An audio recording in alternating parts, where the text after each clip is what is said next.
صلی وسلم دائما ابدا على حبیبک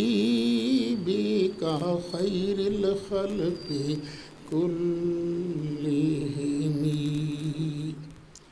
اعوذ باللہ من الشیطان الرجیم بسم اللہ الرحمن الرحیم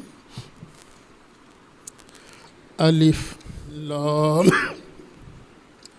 میم۔ سورہ بقرہ شروع ہو رہی ہے۔ سورہ بقرہ مدنیہ ہے، ہجرت کے بعد نازل ہوئی، لیکن ایک آیت نمبر 281 وَاتَّقُوا يَوْمًا تُرْجَعُونَ فِيهِ إِلَى اللَّهِ، یہ آیت مبارکہ حج کے موقع پر مکہ شریف کے اندر نازل ہوئی۔ آپ قرآن شریف پڑھتے ہیں، قرآن مجید کا ہر حرف دوسرے حرف کے ساتھ جڑا ہوا ہے۔ مثلا ذالک الکتاب لا ریب فیہ، یہ ذال جو ہے الف کے ساتھ جڑی ہوئی ہے، الف لام کے ساتھ جڑا ہوا ہے، لام کاف کے ساتھ جڑا ہوا ہے۔ سارا قرآن ہم جوڑ جوڑ کر پڑھتے ہیں۔ ذالک الکتاب پڑھ دیا، ایسے نہیں پڑھیں گے ذال الف لام کاف تا با، ایسے نہیں پڑھیں گے، بلکہ ذالک الکتاب۔ لیکن 114 صورتوں میں سے 19 صورتیں ایسی ہیں جن کی ابتدا میں جو حروف ہیں وہ جوڑ کر نہیں پڑھے جاتے، توڑ توڑ کر پڑھے جاتے ہیں، الگ الگ کر کے پڑھے جاتے ہیں، قطع قطع کر کے پڑھے جاتے ہیں۔ جس طرح کہ الف لام میم۔ بعض جگہ انہیں کہتے ہیں حروف مقطعات۔ کچھ صورتوں کی ابتدا میں صرف ایک حرف ہے، نون ایک ہی حرف ہے، کسی جگہ 2 حرف ہیں، تا ہا یہ 2 حرف ہیں، کسی صورت کی ابتدا میں 3 حرف ہیں، الف لام میم، اور کسی صورت کی ابتدا میں 4 حرف ہیں، الف لام میم را، اور کسی جگہ 5 حرف ہیں، کاف ہا یا عین صاد، یہ 5 حرف بھی ہیں۔ انہیں کہتے ہیں حروف مقطعات، کیونکہ یہ الگ الگ کر کے پڑھے جاتے ہیں۔ ان کا معنی کیا ہے؟ کئی مفسرین نے بڑا زور لگایا، اس کا یہ معنی ہے، اس کا یہ معنی ہے، اس کا یہ معنی ہے۔ سچی بات یہ ہے، یہ حروف اللہ اور اس کے محبوب علیہ السلام کے درمیان راز ہیں۔ ان کا مطلب صرف اللہ جانتا ہے، یا اللہ کی عطا سے اس کا محبوب علیہ السلام جانتے ہیں، یا وہ جانتا ہے جس کو بارگاہ نبوت سے فیض ملا ہے۔ لیکن یہاں کچھ ایسے لوگ بھی موجود ہیں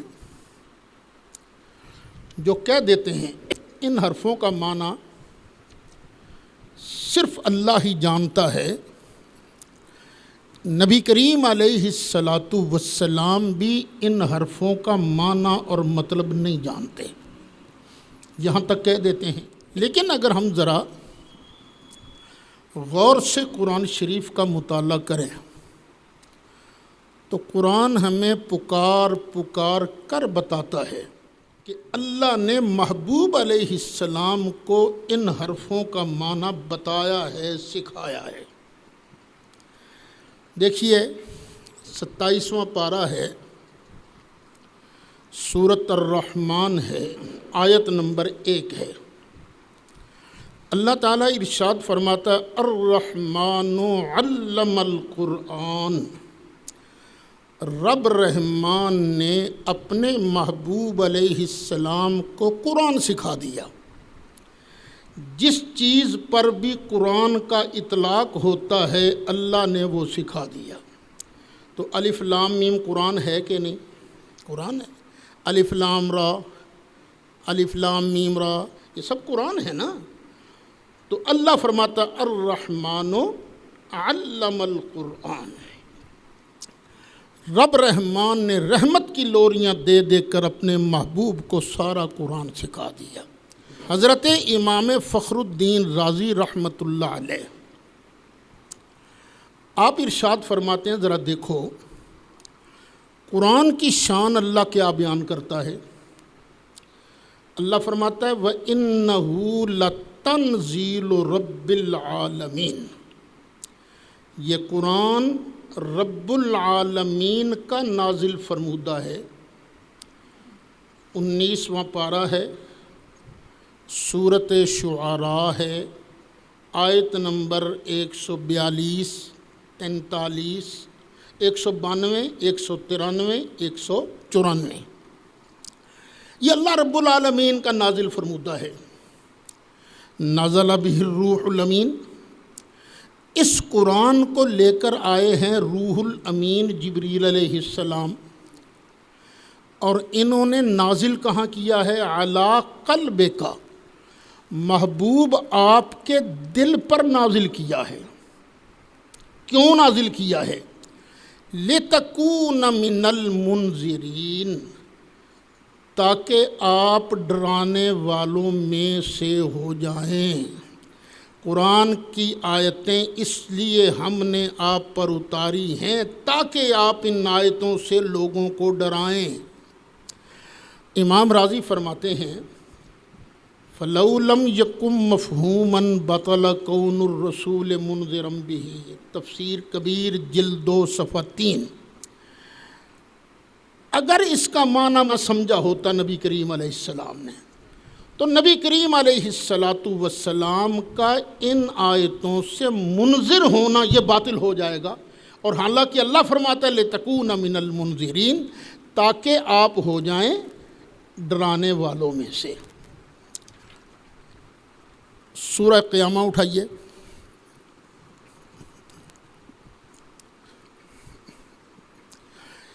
نبی کریم علیہ الصلاۃ والسلام پر جب جبریل علیہ الصلاۃ والسلام نبی کریم علیہ الصلاۃ والسلام پر پہلے قرآن لے کر تشریف لاتے تو سرکار کیا کرتے؟ اس وحی کو یاد کرنے کے لیے اپنی زبان کو جلدی جلدی ہلاتے۔ مثلا جبریل نے آن کے پڑھانا یا ایھا المدثر، تو سرکار بھی ساتھ ہی پڑھتے یا ایھا المدثر۔ اب نبی کریم علیہ السلام کی ڈیوٹیاں ہو گئی تھیں 2، ایک جبریل علیہ السلام سے سننا اور دوسرا جبریل سے سن کر اس کو جلدی جلدی یاد کرنا، زبان کو ہلانا۔ تو اللہ تعالیٰ نے تو محبوب علیہ الصلاۃ والسلام کو یہاں بھی راحت عطا فرمائی، فرمایا لا تحرک بہ لسانک لتعجل بہ۔ سورہ قیامہ پارہ 29 آیت نمبر 16 17 18 19۔ لا تحرک بہ لسانک لتعجل بہ، محبوب اس وحی کو یاد کرنے کے لیے، قرآن کو جلدی جلدی یاد کرنے کے لیے اپنی زبان کو حرکت دینے کی بھی تکلیف نہ دے۔ کیوں؟ ان علینا جمعہ، محبوب اس قرآن کو تیرے سینے میں جمع کرنا ہمارا ذمہ کرم ہے، وقرآنہ، اور اس کو تیری زبان پر جاری فرمانا یہ بھی ہمارا ذمہ کرم ہے۔ اس کا پڑھنا اور اس کا جمع کرنا یہ ہم پر ہے۔ بس تو ایک کام کر، فَإِذَا قَرَأْنَاهُ فَاتَّبِعْ قُرْآنَهُ، جب ہم اسے پڑھ چکے تو جو پڑھا ہوا ہے اس کی اتباع کر۔ جب وایا جبریل پڑھے نا تو اس کی اتباع کر۔ کیا معنی اتباع کا؟ لب بند، زبان بند، بس تو خاموش رہ کے سن۔ ثم ان علینا بیانہ، محبوب پیارے فکر نہ کر، قرآن کے لفظوں کو تیرے سینے میں جمع کرنا ہمارا ذمہ کرم ہے، اور محبوب اس کا مطلب اور بیان سکھلانا یہ بھی ہمارے ذمہ کرم پر ہے۔ قرآن کی آیت سے معلوم ہوا کہ اللہ تعالیٰ نے محبوب علیہ السلام کو قرآن کے ایک ایک حرف کا مطلب اور معنی سکھا دیا ہے۔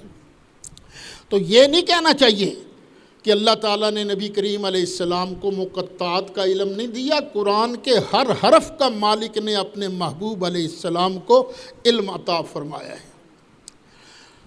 آگے فرمایا ذالک الکتاب، یہ جو جملہ ہے ذالک الکتاب لا ریب فیہ ھدی للمتقین، اس کی 3 ترکیبیں ہو سکتی ہیں۔ پہلی ترکیب، ذالک مبتدا ہے اور الکتاب خبر ہے۔ ترجمہ کیا بنا؟ یہ ہے وہی کتاب، یہ ہے وہی کتاب۔ کون سی کتاب؟ جس کا وعدہ تمہارے ساتھ تورات و انجیل میں کیا گیا تھا۔ یہ وہی ہے کامل کتاب، یا وہی ہے وہ کتاب جس کا وعدہ تم سے کیا گیا تھا؟ کہاں؟ تورات میں اور انجیل میں۔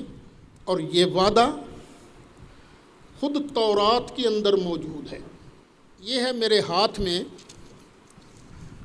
کتاب مقدس، دی ہولی بائبل۔ اس کے اندر پرانا عہد نامہ بھی ہے، نیا عہد نامہ بھی ہے، تورات بھی ہے، انجیل بھی ہے۔ تورات کی کتاب ہے استثناء، اس کی آیت ہے 18۔ یہ موسیٰ علیہ السلام بیان کر رہے ہیں کہ اللہ نے کہا میں ان کے لیے انہی کے بھائیوں میں سے تیری مانند ایک نبی برپا کروں گا۔ ان کے لیے، کن کے لیے؟ بنی اسرائیل کے لیے۔ انہی کے بھائیوں میں سے، بنی اسرائیل کے بھائی کون ہیں؟ بنو اسماعیل۔ میں ان کے لیے انہی کے بھائیوں میں سے اے موسیٰ تیری مانند ایک نبی برپا کروں گا اور اپنا کلام اس کے منہ میں ڈالوں گا۔ یہ موسیٰ علیہ السلام اعلان کر رہے ہیں کہ اللہ نے کہا میں بنی اسرائیل کے بھائیوں بنی اسماعیل میں سے ایک نبی برپا کروں گا اور اس کے منہ میں اپنا کلام ڈالوں گا۔ وَالنَّجْمِ إِذَا هَوَىٰ مَا ضَلَّ صَاحِبُكُمْ وَمَا غَوَىٰ وَمَا يَنطِقُ عَنِ الْهَوَىٰ إِنْ هُوَ إِلَّا وَحْيٌ يُوحَىٰ۔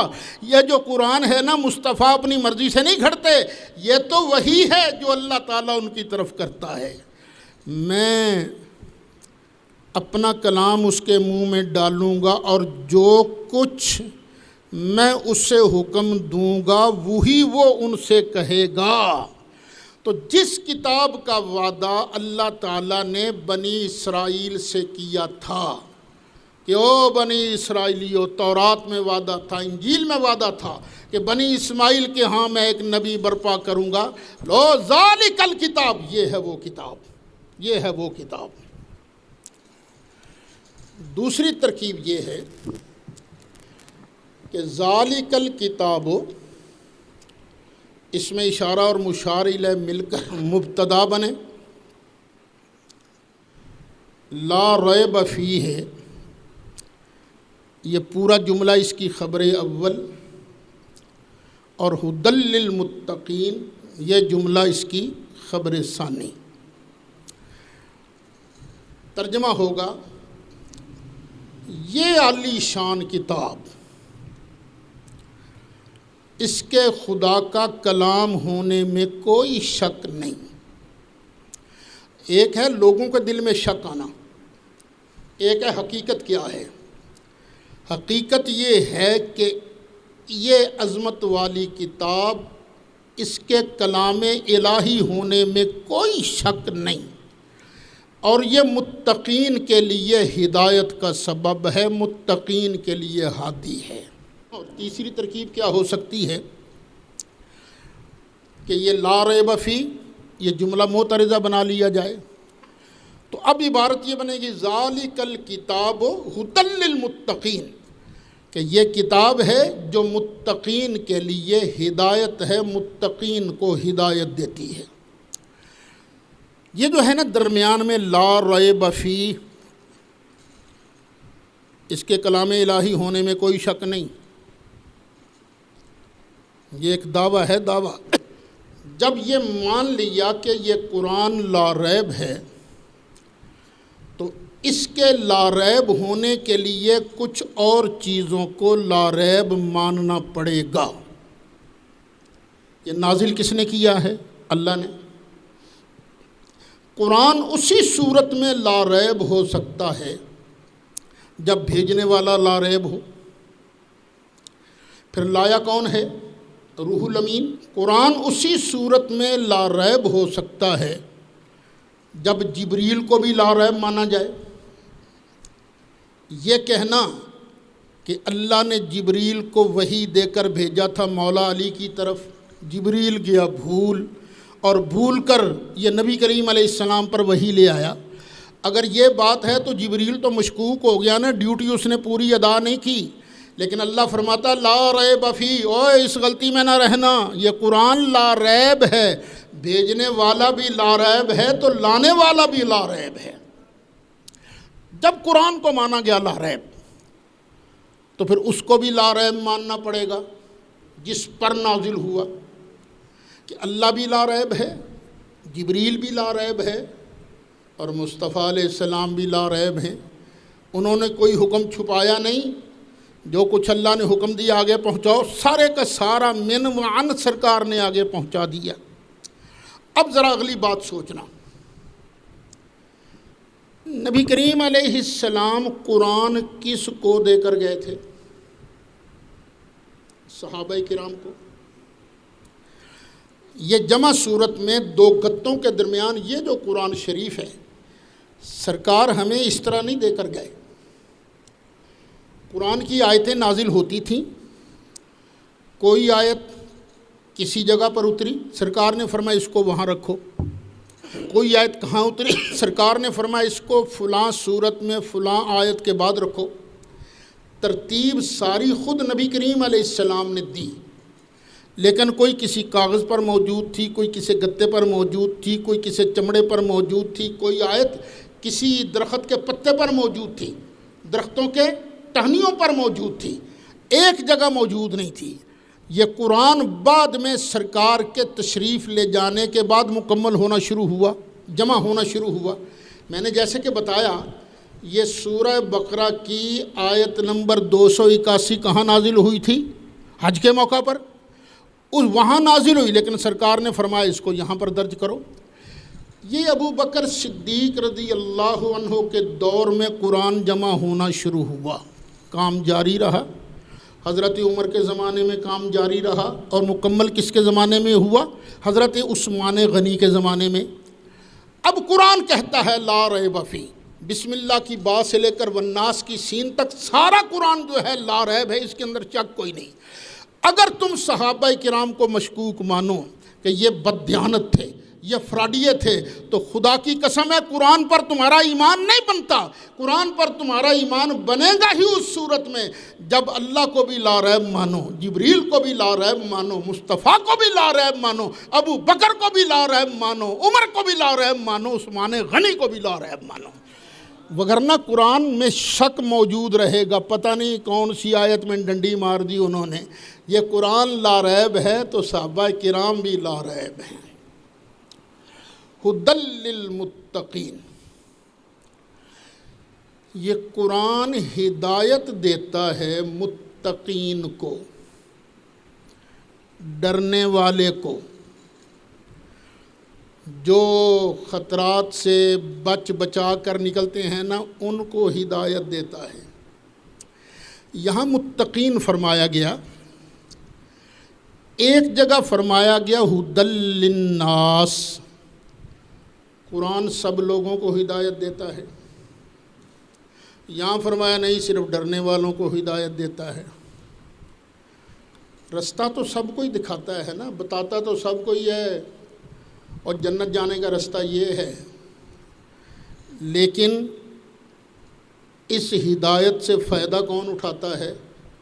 ڈرنے والے جن کے دل اللہ کی بارگاہ میں جھکے ہوئے ہیں، جو جہنم سے بچنا چاہتے ہیں، خطرات سے بچنا چاہتے ہیں۔ ایسے کہہ لو، ایک ہوتا ہے رستہ دکھانا، قرآن رستہ سب کو ہی دکھاتا ہے۔ ایک ہے بازو سے پکڑ کر جنت لے جانا، اور قرآن بازو سے پکڑ کر جنت ان کو لے جاتا ہے جو متقین ہیں، جو اللہ سے ڈرنے والے ہیں۔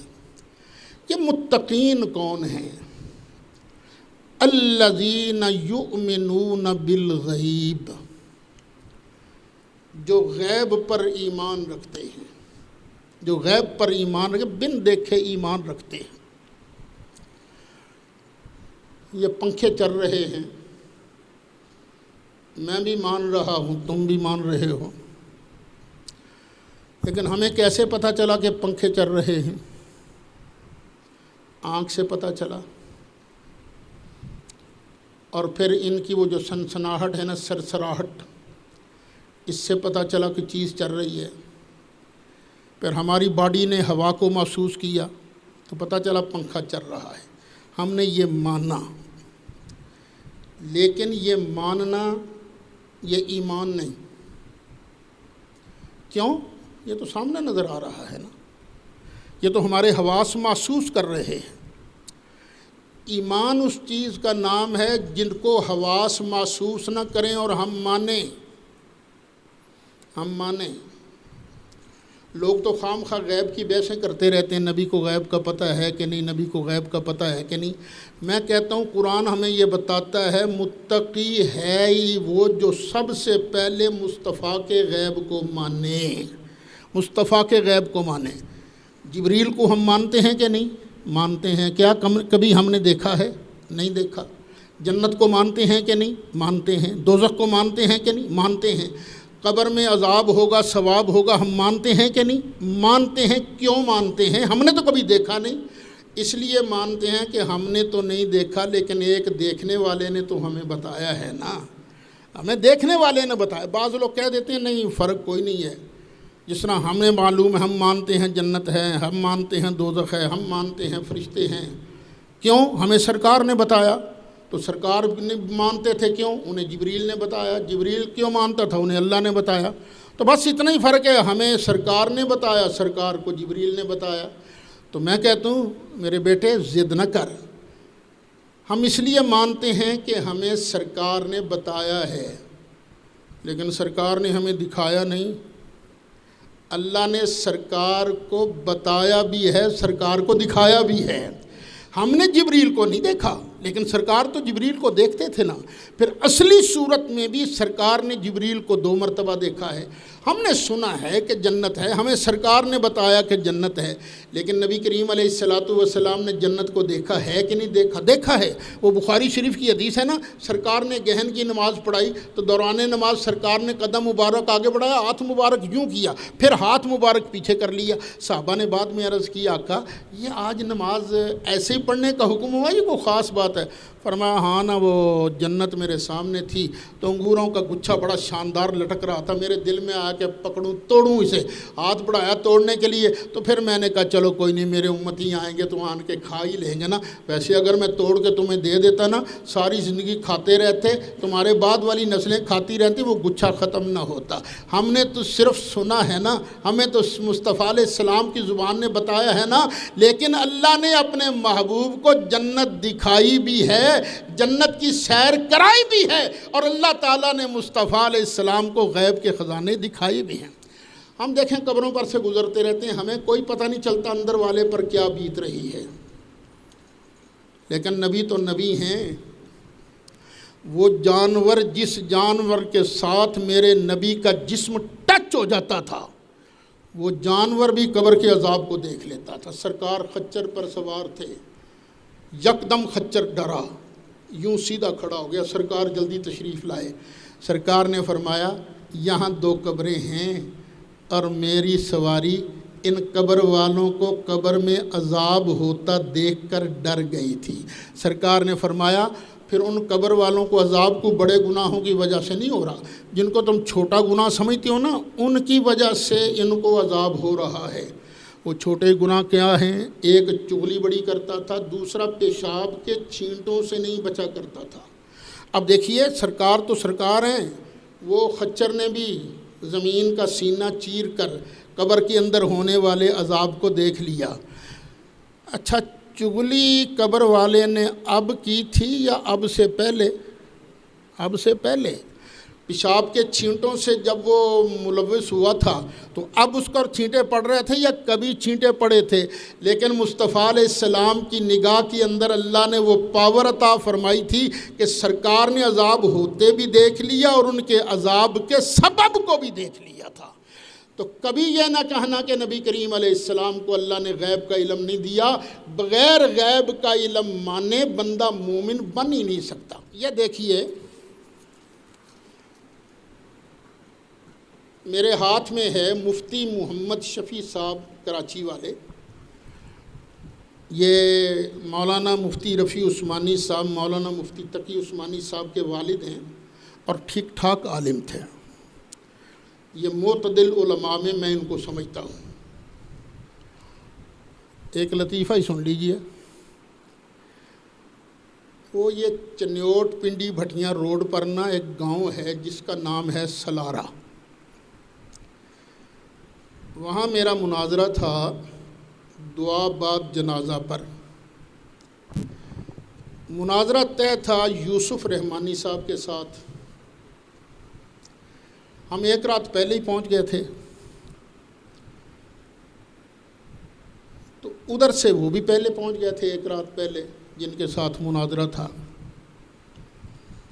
لیکن وہاں یونس نعمانی صاحب بھی پہنچ گئے اور انہوں نے یوسف رحمانی صاحب کو کہا کہ تو نے سعید اسد کے ساتھ مناظرہ تو نے نہیں کرنا بلکہ میں کروں گا. انہوں نے پوچھا کیوں؟ اس لیے کہ تو مناظرے آگے بھی کر چکا اس کے ساتھ تو ہار جاتا ہے، اس لیے مناظرہ میں کروں گا. رحمانی صاحب نے کہا میں تو کھپ کھپ پھا کے نکل جانا توڑ کو وہ بھی نہیں ہونا. خیر انہوں نے میرے پاس بندے بھیجے، وہ کالے کی منڈی کا وفد آیا. اگر ہم مناظر چینج کر لیں آپ کو کوئی اعتراض تو نہیں؟ میں نے کہا مجھے کیا اعتراض ہو سکتا ہے، آپ کا کسی قادیانی کو اپنا وکیل بنا لو، لیکن وکالت علماء دیوبند کی کرے گا. کیونکہ مجھے پتا تھا نا عین مناظرہ کے میدان میں مناظر چینج کرنا یہ شکست کی دلیل ہوتی ہے. خیر انہوں نے مناظر چینج کر لیا. اب لمبی بات نہ ہو جائے، میں نے دوران مناظرہ مفتی شفیع صاحب کا حوالہ دیا اور ساتھ ہی میں نے کہہ دیا کہ یہ تم میں ہیں شریف مولوی. واقعی شریف آدمی تھے یہ شریف مولوی ہیں، پتہ نہیں انہوں نے میری بات کا مطلب خبردار آج کے بعد تم نے ان کو شریف کہا تھا نہیں، واقعی یہ شریف علماء میں سے، معتدل علماء میں سے، دیوبندیوں میں معتدل علماء ہیں۔ اچھا، مفتی شفیع صاحب نے اپنی تفسیر معارف القرآن جلد 8 پر ایک بڑی پیاری بات لکھی ہے۔ وہ لکھتے ہیں، جاہل عوام جو ان دونوں باتوں میں فرق نہیں کرتے، جب ان کے سامنے کہا جاتا ہے کہ رسول اللہ صلی اللہ علیہ وسلم عالم الغیب نہیں، وہ اس کا مطلب یہ سمجھتے ہیں کہ آپ کو معاذ اللہ کسی غیب کی چیز کی خبر نہیں، جس کا دنیا میں کوئی قائل نہیں اور نہ ہو سکتا ہے، کیونکہ ایسا ہونے سے تو خود نبوت و رسالت کی نفی ہو جاتی ہے، جس کا کسی بھی مومن سے امکان نہیں۔ تو یہی بات حق ہے۔ یہ کہنا کہ نبی پاک کو کسی غیب کی بات کا پتہ نہیں، یہ کفر ہے، کفر ہے۔ ہاں، یہ کہنا چاہیے اللہ تعالیٰ نے اپنے محبوب علیہ السلام کو بہت سارا غیب کا علم عطا فرمایا ہے، بے شمار کروڑوں اربوں خربوں غیب کی باتیں اللہ نے اپنے محبوب علیہ السلام کو بتائی ہیں، دکھائی ہیں۔ اس پر تفصیلی بحث تو کبھی آگے آئے گی انشاءاللہ۔ ابھی اتنا سمجھ لیجئے، ایک ہے ذاتی غیب اور محیط علم غیب۔ ذاتی اور محیط یہ صرف اور صرف اللہ کی شان ہے۔ کسی مخلوق کو نہ ذاتی علم ہو سکتا ہے، نہ محیط علم ہو سکتا ہے۔ محیط الکل اور ذاتی علم غیب یہ کس کی شان ہے؟ صرف اور صرف اللہ کی۔ محیط کو بھی ذرا سمجھا دوں۔ یہ ایک ذرہ ہے، یہ کئی ذروں سے مل کر یہ کاغذ بنا ہے۔ یہ ایک اس کا چھوٹا سا ذرہ، اس کی دوسرے ذرے کے ساتھ کیا نسبت ہے، تیسرے ذرے کے ساتھ کیا نسبت ہے، باقی سعید اسد کے جسم کے اندر جتنے ذرے ہیں اس ذرے کی ان ذرات کے ساتھ کیا نسبت ہے، ریت کے جتنے بھی ذرے ہیں، پانی کے جتنے بھی قطرے ہیں، یہ عالم کے اندر جتنی بھی چیزیں ہیں، اس ایک ذرے کا ان ساری چیزوں کے ساتھ کیا تناسب ہے؟ یہ ہے علم محیط۔ اور یہ علم محیط کس کے لیے ہے؟ اللہ تعالیٰ کے لیے۔ نبی کریم علیہ السلام کو جو علم ہے وہ ہے عطائی، اللہ کی عطا سے۔ خود بخود نبی کریم علیہ السلام کے لیے ایک ذرے کا علم بھی مولانا احمد رضا خان بریلوی نہیں مانتے، نہ ہی ایک ذرے کا ذاتی علم مانتے ہیں، نہ ہی ایک ذرے کا محیط الکل علم مانتے ہیں۔ سرکار کے لیے ایک ذرے کا بھی محیط علم اعلیٰ حضرت نہیں مانتے، ہم نہیں مانتے۔ ہم کون سا علم مانتے ہیں؟ اللہ کی عطا سے، جتنا اللہ نے دے دیا نبی کریم علیہ السلام کو پتہ چل گیا۔ اس کی تفصیل انشاءاللہ آگے آتی رہے گی۔ یہ قرآن ان لوگوں کو ہدایت دیتا ہے جو صرف پیغمبر کی زبان پر اعتبار کر کے مان لیتے ہیں، بس۔ ہم سے کوئی پوچھے جنت کی دلیل کیا ہے، ہم کہیں گے ہمارے پیغمبر نے فرمایا۔ جبریل ہے، ہم نے کہا، ہم کہیں گے ہاں۔ تمہارے پاس کیا دلیل ہے؟ ہمارے پیغمبر نے فرمایا۔ قبر میں عذاب ہوگا، ثواب ہوگا، بالکل ہوگا۔ کوئی دلیل؟ ہمارے پیغمبر نے فرمایا ہے۔ ہمارے پاس آخری دلیل کیا ہے؟ زبان مصطفیٰ علیہ السلام۔ تو قرآن ان کو ہدایت دیتا ہے جن کو زبان مصطفیٰ علیہ السلام پر پکا ٹھکا لوئے توڑ ایمان ہو۔ پھر وَيُقِيمُونَ الصَّلَاةَ، وہ نماز کو قائم کرتے ہیں۔ ایک ہے نماز کا پڑھنا اور ایک ہے نماز کو قائم کرنا۔ نماز کا پڑھنا تو یہ ہے کسی کو موقع مل گیا آیا مسجد میں نماز پڑھ لی۔ ایک ہے نماز کا قائم کرنا پوری شرطوں کے ساتھ، پورے آداب کے ساتھ، پوری دل کی توجہ کے ساتھ اللہ کی بارگاہ میں کھڑے ہونا، یہ ہے اقامت صلاۃ، کہ یہ جب نماز پڑھتے ہیں تو پورے خشوع اور خضوع کے ساتھ نماز پڑھتے ہیں، اور ناغہ بھی کوئی نہیں کرتے، چھٹی بھی کوئی نہیں کرتے، با جماعت نماز ادا کرتے ہیں۔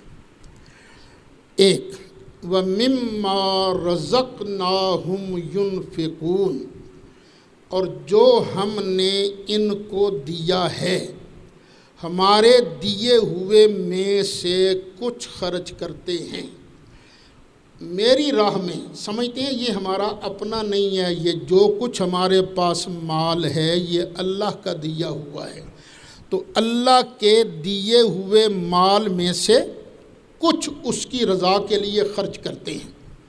کہاں خرچ کرتے ہیں؟ بیوی بچوں پر۔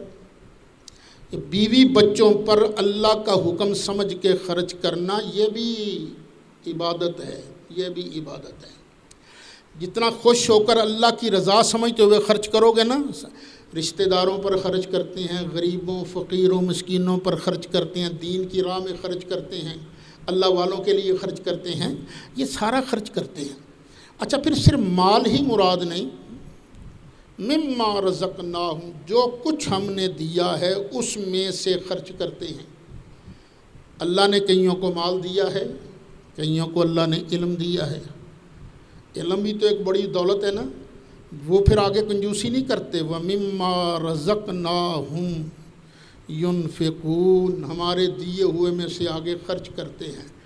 مولا مرتضیٰ نے بھی تو ارشاد فرمایا تھا، رضینا قسمت الجبار فینا للن علم وللجہال مالو، ہم رب کی ونڈ پر راضی ہو گئے ہیں، رب نے جو تقسیم کر دیا ہم اس پر راضی ہیں۔ جاہلوں کو اللہ نے مال دیا ہے اور ہمیں اللہ تعالیٰ نے علم کی دولت عطا فرمائی ہے۔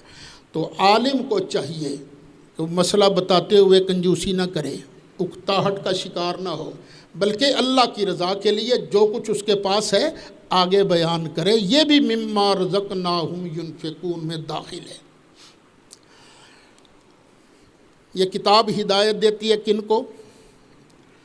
یؤمنون بالغیب، جو نبی کا غیب مانے، ایک یقیمون الصلاۃ، نماز قائم کریں، دو، تیسری ومما رزقناہم ینفقون، ہمارے دیے ہوئے میں سے خرچ کریں، تین۔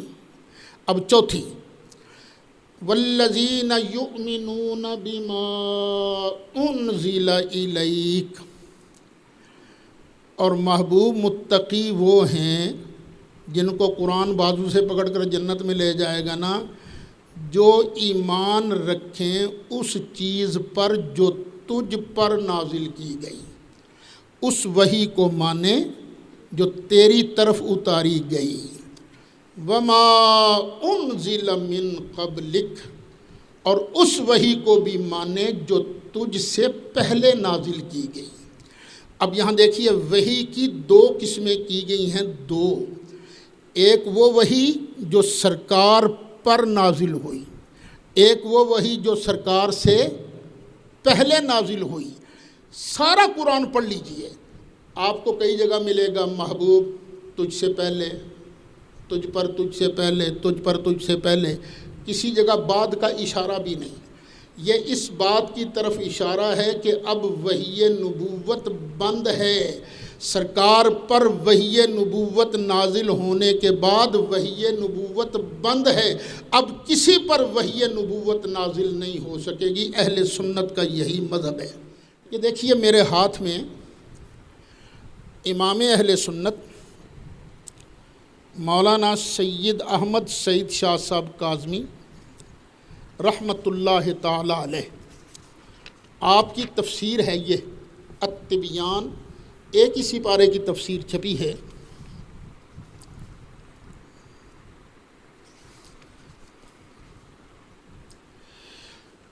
آپ اس کے صفحہ 53 پر فرماتے ہیں، وما انزل من قبلک، اس بات کی روشن دلیل ہے کہ رسول اللہ صلی اللہ علیہ وآلہ وسلم کے بعد کسی پر وحی نبوت نازل نہ ہوگی، یعنی حضور صلی اللہ علیہ وآلہ وسلم آخری نبی ہیں۔ بے شک عیسیٰ علیہ السلام اللہ کے نبی ہیں، ان کی نبوت سلب نہیں ہوئی اور نہ ہوگی، مگر ان کی بعثت حضرت محمد عربی صلی اللہ علیہ وآلہ وسلم سے پہلے ہو چکی ہے، اس لیے ان کا نازل ہونا ختم نبوت کے منافی نہیں۔ وہ سابقہ حیات کے ساتھ آسمان پر زندہ ہیں اور اسی حیات کے ساتھ قیامت کے قریب نازل ہوں گے، مگر بعثت محمدی کے بعد وہ آسمان پر ہوں یا زمین پر، نبی ہونے کے باوجود تا حیات حضور علیہ السلام کے امتی ہی کی حیثیت میں رہیں گے۔ اس لیے اگر ان پر کوئی وحی آئے تو وہ وحی ولایت ہی کی حیثیت میں ہوگی۔ خلاصہ یہ کہ حضرت محمد الرسول اللہ صلی اللہ علیہ وسلم کے بعد کسی کو نبوت نہ ملے گی اور نہ کسی پر ایسی وحی نازل ہوگی جس پر ایمان لائے بغیر کوئی مومن نہ ہو سکے۔ اس قسم کی وحی حضور پر اور حضور سے پہلے نازل ہو چکی، حضور کی بعثت کے بعد اس کا دروازہ ہمیشہ کے لیے بند ہے۔ تو پتہ چلا وحی کی قسمیں کتنی ہیں؟ دو، ایک وہ جو سرکار پر آئی اور ایک وہ جو سرکار سے پہلے آئی۔ اب قادیانیوں کے ساتھ جب بحث ہوتی ہے تو جب یہ دلیل پیش کی جاتی ہے تو وہ کہتے ہیں آگے بھی پڑھنا۔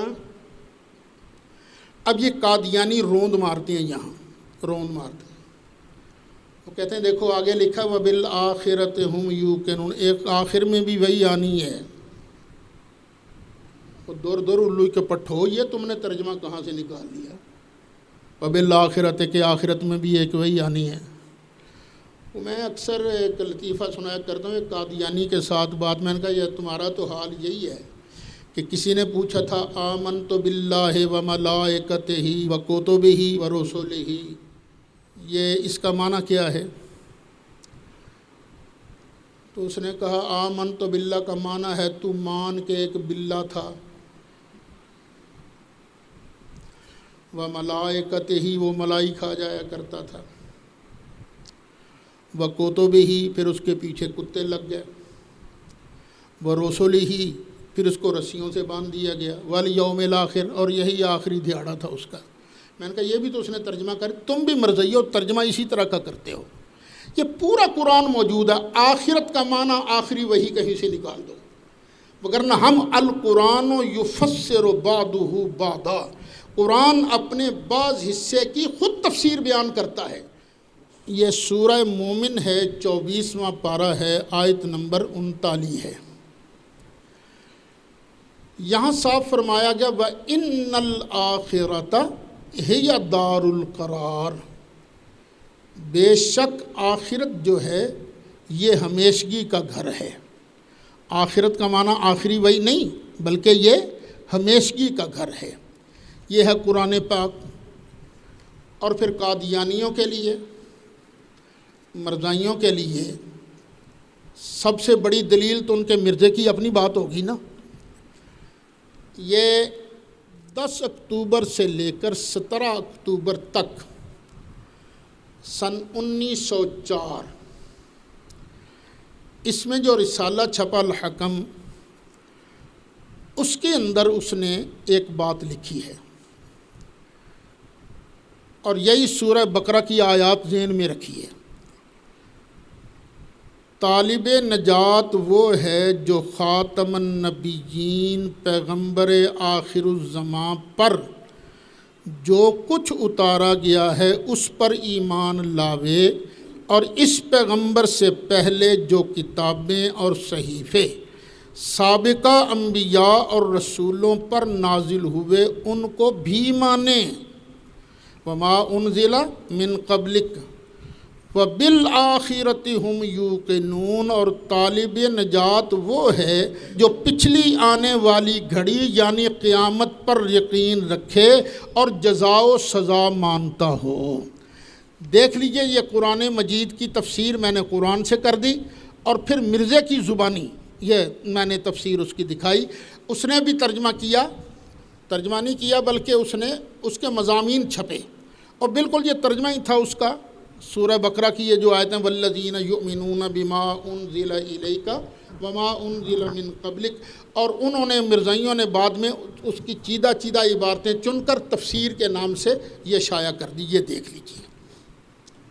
تو یہ آیت بھی اس بات کی دلیل ہے کہ نبی کریم علیہ السلام پر اللہ تعالیٰ نے نبوت کا دروازہ بند کر دیا ہے۔ اب مرزا صاحب لاکھ چیخیں، لاکھ چلائیں، ان کی نبوت کا سکہ اب چلنے والا نہیں، کیونکہ محمد عربی صلی اللہ علیہ وسلم پر اللہ نے نبوت کا دروازہ بند کر دیا ہے۔ قرآن نے سب سے زیادہ زور اسی بات پر دیا ہے کہ قیامت پر یقین رکھنا ہے، قیامت پر یقین۔ جس کا قیام، اچھا پہلے کے لیے لفظ ایمان آیا، والذین یؤمنون بما انزل الیک وما انزل من قبلک، ایمان کے مد مقابل ہے تکذیب، ایمان لانا اور جھٹلانا۔ اور قیامت کے بارے کیا فرمایا؟ وَبِالْآخِرَةِ هُمْ يُوقِنُونَ، اور قیامت پر یہ یقین رکھتے ہیں۔ یقین کا مد مقابل کیا ہے؟ شک، ریب، یعنی قیامت کو اس طرح ماننا ہے کہ ذرہ بھی قیامت کے وقوع کے خلاف دل میں شک تک نہ رہے۔ اور یہ پکی بات ہے، جب بندہ قیامت پر ایمان رکھتا ہے، پکا یقین ہونا کہ میں نے مرنا ہے، آج میں جو کر رہا ہوں اس کا مجھے جواب دینا پڑے گا، کوئی بندہ گناہ نہیں کرے گا۔ دیکھیے یہ بڑے بڑے لوگ جو ہیں جن کے ویڈیوز لیک ہو جاتی ہیں، تو جب ان کو پتہ ہو کہ ہماری ویڈیو بن رہی ہے تو کیا پھر یہ گناہ کریں گے؟ کہ ویڈیو بن رہی ہے تو سانو حساب بھی دینا پڑنا، تو انہیں سپریم کورٹ قائم ہو جانی ہے تو ساڑا کیس ہوتے چلے گا، تو گناہ نہیں کرتا بندہ۔ تو گناہ اسی وقت کرتا ہے جب اس کے دل میں قیامت کے بارے میں ذرا شک، پتہ نہیں ہونی ہے کہ نہیں ہونی، تو پھر اللہ تعالیٰ فرماتا ہے نہیں، یہ قرآن اسی کو ہدایت دیتا ہے جو سمجھتا ہے کہ قیامت آنے والی ہے، مجھے اپنی نیکیاں جو ہیں ان کا بھی حساب دینا پڑے گا، اور مجھے گناہوں کا بھی حساب دینا پڑے گا۔ گناہوں کا حساب میں دوں گا، نیکیوں کا حساب اللہ کریم عطا فرمائے گا۔ پھر اللہ ارشاد فرماتا اولئک علی ھدی من ربہم، یہ ہیں وہ لوگ جو اپنے رب کی طرف سے ہدایت پر ہیں، وَأُولَئِكَ هُمُ الْمُفْلِحُونَ، اور یہی لوگ ہیں فلاح پانے والے۔ کامیاب لوگ یہی ہیں جو قیامت کے دن کامیاب ہو جائیں گے، ان کو پھر سزا سزو نہیں ملے گی، اللہ تعالیٰ ان کو جنت عطا فرما دے گا۔ ایک فرقہ گزرا ہے معتزلہ کا۔ معتزلہ کا دعویٰ یہ ہے کہ گناہ کبیرہ کا مرتکب یہ بھی جہنمی ہے، ہمیشہ جہنم میں رہے گا۔ جس نے بڑے بڑے گناہوں میں سے کوئی گناہ کر لیا تو وہ کہاں جائے گا؟ جہنم میں۔ اور دلیل کیا دیتے ہیں؟ یہی آیت دیکھو، اللہ نے فرمایا اولئک علی ھدی من ربہم، یہ لوگ جن کی یہ کوالٹیاں یؤمنون بالغیب ویقیمون الصلاۃ ومما رزقناہم ینفقون والذین یؤمنون بما انزل الیک وما انزل من قبلک وبالآخرۃ ھم یوقنون، یہ لوگ جو ہیں اپنے رب کی طرف سے ہدایت پر ہیں۔ جو نماز چھوڑ دیتا ہے اس کے اندر یہ کوالٹی تو نہیں پائی گئی نا، یہ بشارت اسی کو ہے جن کے اندر یہ کوالٹیاں ہیں۔ تو جو نماز کا تارک ہے، جو شرابی ہے، جو زانی ہے، وہ پھر ہمیشہ ہمیشہ جہنم میں رہے گا۔ لیکن ان کی دلیل یہ کمزور ہے۔ ایک ہے کامیابی کا اعلیٰ درجہ، کامیابی کا اعلیٰ درجہ انہی کو ملے گا، انہی کو جن کے اندر یہ کوالٹیاں ہیں کہ جاتے ہی اللہ کے فضل سے اور جنت کے اندر چلے جائیں گے۔ ایک کہتے ہیں اعلیٰ درجے سے نچلا درجہ، جس نے نبی کریم علیہ السلام کا کلمہ سچے دل سے پڑھ لیا، پھر اگرچہ اس سے کچھ کوتاہیاں ہو جائیں، اہل سنت کا مذہب یہ ہے کہ گناہ کبیرہ کا مرتکب اول تو اللہ معافی فرما دے گا، پھر 2-4 لتر پولے پہن تو بعد پھر اللہ انہوں جنت چ لے جائے گا۔ تو یہ اس شان کن لوگوں کی ہے؟ جن کے اندر کامل درجہ کی یہ صفات پائی جاتی ہیں۔ اچھا، ابتدا میں قرآن کے حوالے سے 3 گروپ بنے ہیں، 3 چلیں کل سے مولا صلی وسلم دائماً علی حبیبک خیر الخلق کلہم۔